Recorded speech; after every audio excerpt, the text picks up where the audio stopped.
আসসালামু আলাইকুম দর্শক, ভারতের পতাকা এবং বাংলাদেশের পতাকাকে দেখতে পাচ্ছেন পিছনে। আমি একসাথেই রাখছি। দুই দেশের পতাকাকে আমি সম্মান করি, শ্রদ্ধা করি এবং আমার গায়ে যে পাকিস্তানের গেঞ্জিটা দেখতে পাচ্ছেন, এটা হলো পাকিস্তানি ক্রিকেট টিমের অফিসিয়াল জার্সি এবং এই জার্সিটা আমার খুব ভালো লাগে বলেই আমি জার্সিটাকে কিনেছি এবং পাকিস্তান ক্রিকেট টিম সেটাকেও আমার খুব ভালো লাগে। আর এবার মূল উদ্দেশ্য হলো আজকে চ্যাম্পিয়ন্স ট্রফির ফাইনাল ম্যাচ নিউজিল্যান্ড বনাম ইন্ডিয়া। আমার মনে হয় যত সম্ভবত এই ম্যাচ ইন্ডিয়ার জেতার চান্স বেশি, কিন্তু আমি চাই না যে এই ম্যাচ ইন্ডিয়া জিতুক। আমি চাই যেন এই ম্যাচ নিউজিল্যান্ড জিতুক।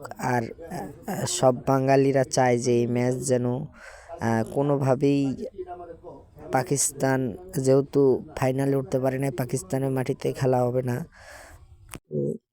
এই ম্যাচ যেন পাকিস্তানের হাতে তো নাই কিছুই এখন, কারণ পাকিস্তান টিম তো অনেক দুর্বল হয়ে গেছে।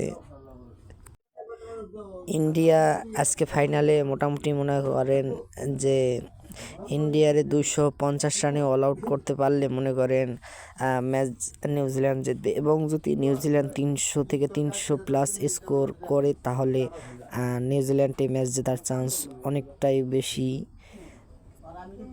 আল্লাহ সবাইকে শক্তি দান করুক এবং নিউজিল্যান্ড টিমের জন্য শুভকামনা। আল্লাহ যেন নিউজিল্যান্ডকে জেতায় এবং ভারতের গদি মিডিয়া কিছু বাংলাদেশি ইউটিউবার টিকটকাররা যেন কঠিনভাবে জবাব দিতে পারে, এজন্য সবাই দোয়া করবেন।